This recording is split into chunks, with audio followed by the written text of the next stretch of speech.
some of the times. Now, how was it? You said you didn't really hear a whole lot about what was going on at home in Germany. Did you get more of that when you when you were in Vietnam? And how was that playing on your psyche, on your head? With you're here in the country supporting the country, and back home they're protesting and right. My what sister would tell me about that. How did that play on? Newspaper clippings, and we go, what? They're calling us this and that, and they don't know what it's like. I mean, and tell you the truth, we didn't know we were young, that we were fighting for our country supposedly, right, but it was really a political war type thing. It wasn't meant for us to win. Yeah. That's the bummer. Here we risk all these lives and we want to win. And, sometimes you wonder, well, why didn't they finish that off or this? And they held back. I know we had the manpower, but... And then the more I got out and found out, But, getting back to when we were in country, and my sister would tell me, Manuel, are you guys killing babies and civilians and that? And I said, no. There's some casualties. There's going to be casualties. Because you don't know who the enemy is. Yeah. And I've had pictures of when they blew up this town. As we went through, you could see kids there and that. And then one of the other things that we didn't like and felt bad is they would throw those Vietnamese bodies in the back of a deuce-and-a-half truck. And Chris had to take them down, and they would dig a big hole, throw them in there. And Chris, went to the commander and said, well, these people shouldn't be treated, And they said, that's your orders, take your orders. And that, so, it's like they're human beings too, even though, and some of them were innocent, know. But they knew a lot. I mean, we brought them on post to do, wash our clothes and clean our bathrooms and do housekeeping there, and that, so that was pretty, and my sister told me that, and I said, there's casualties. I mean, I'm sure, I haven't been with any unit or heard of anybody going in there to delivery. I'm sure it happened. You've seen that it had happened. I said, but they're calling you, and a lot of guys don't want to go to Vietnam because of that. They're draft dodgers. They went to Canada, burned their cards and all this and that. And I said, no. So you guys finish your tour, come home. Where'd you guys land? They took us to Seattle, out the back door, 2:30 in the morning. Tried to get us to re-enlist with a bonus check there and everything. They gave us our plane tickets because we were going to fly out of LA to Denver. So we had our plane tickets to get from Seattle to LA, and then and they gave us new uniforms and everything, and said, because you're still reserved for 3 more years. Oh, so you were discharged up in Seattle then when you got back? Oh, okay. Yeah, that's where we were discharged. Oh, because okay. our 3-year commitment was done. RA was 3 years. Oh. Chris and I, went RA after we were drafted, so our 3 years was done in that, and went in there and got debriefed and got our papers, got our, how do you want your money, some cash, check, and then try and re-enlist us, well, you go to Hawaii, you go this and that, we told them where to put it. Right. And then as we walked out the back door, we all threw our duffel bags with all the new clothes in the dumpster there. Didn't bring any of that home. Oh, is that right? Yeah. I mean, we were so disgusted with everything that was going on that we heard. But what did you fly home in? Were you still in uniform? We had to be in uniform. Oh, I thought there was no worries about wanting you in civilian clothes, so you weren't. Were you harassed in those two legs? No, we were. What happened was, we had a buddy in Seattle, so we had a lot of us. We got discharged with him. He got discharged the day after, so we waited in Seattle and we went to his house and stuck around for 3-4 days. About 6 of us that were in the same unit, and then from there, my buddy Chris had family and brothers and sisters in LA. So I went. He said, "Come on, man, you got to go with me." So I went with him to LA, and that. And we would change, put our uniforms on in the bathrooms or that, to get on the plane. And when we get off, we'd take them off as soon as we Right, can. right. So you weren't harassed at the airports at all? Right. Okay. And then we came, and that was in '69, so it was kind of, it was still pretty bad, but not, you know, I don't know. And it was mostly, protesters were there when people came back from in country. Yeah. And caught them at the main stations, you know, like Air Force Base, wherever Uh-huh. you got discharged Army base and that, so. No, we got home and took our uniforms off and And how was that period of time when you got back, particularly after all you guys had been through? I can't imagine, everything you went through in country. And now you're home.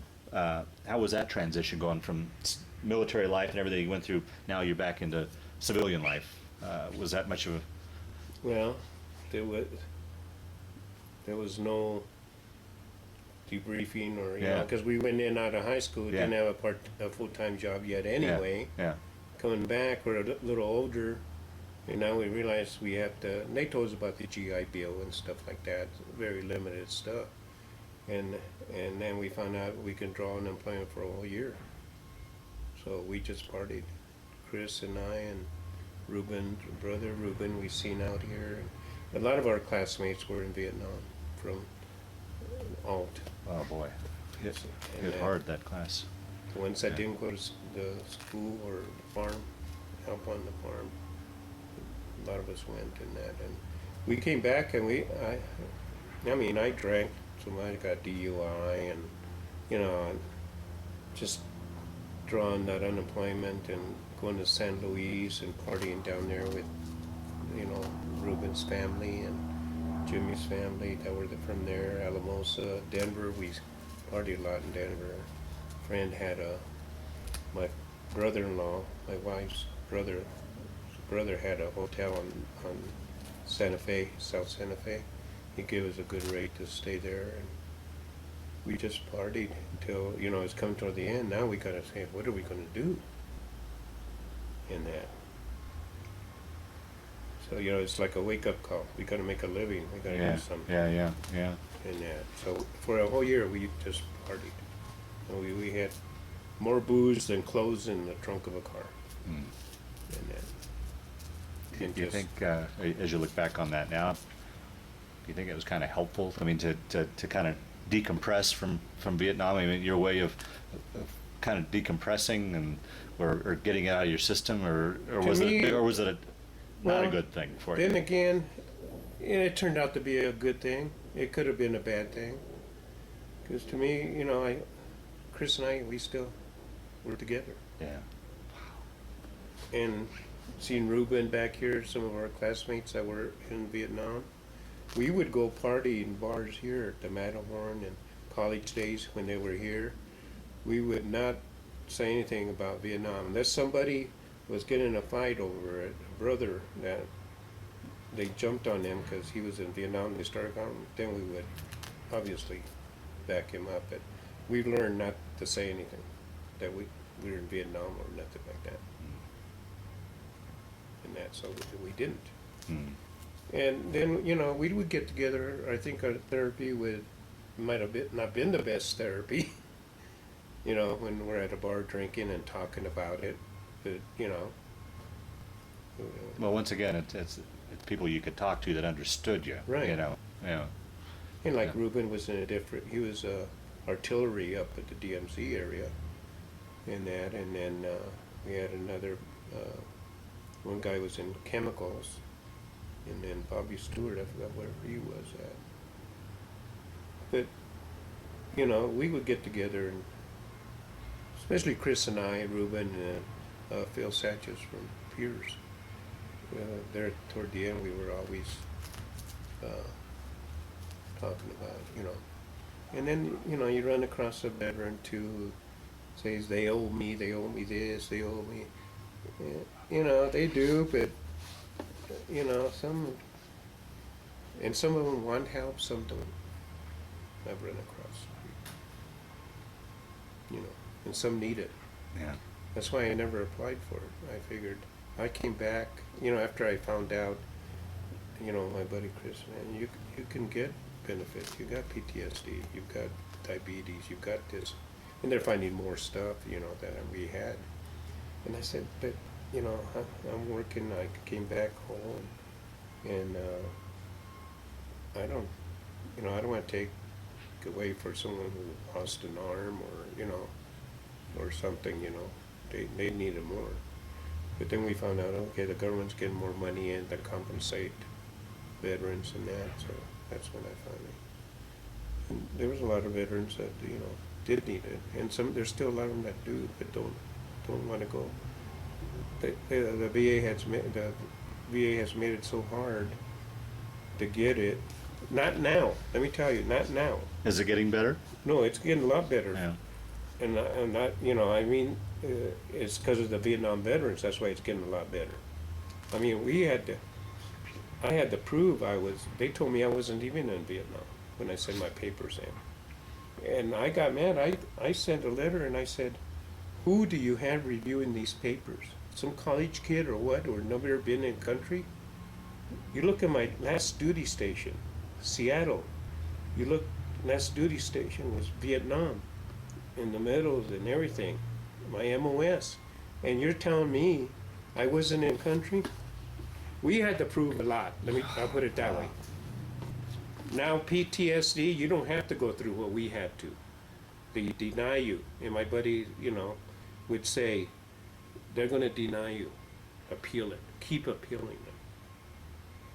It's going to take you 2 or 3 years in that. Well, But keep appealing it. How long did you, PTSD is more of a recent thing that they're finally acknowledging. How long did you deal with that before you realized, I probably have this, I'm going to look into All my life without even knowing it. Yeah. That's I dealt with it. For one thing, when I got married, my wife, she stuck by me through my drinking, everything. She could have left me. Yeah. And that. And then I would not like to go to, family. Hispanics have big family gatherings.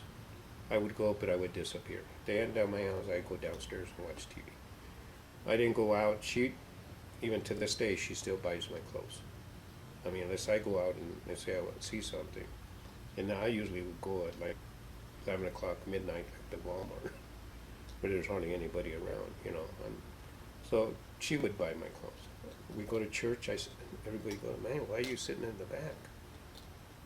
I said, I don't like anybody like that. We have to go see the psychiatrist for PTSD. I sat by the door, and I didn't want that door in my back. I faced it and stuff, and then I didn't like crowds, so the job I ended up with was really ideal for me, because I worked alone, I worked in the mountains,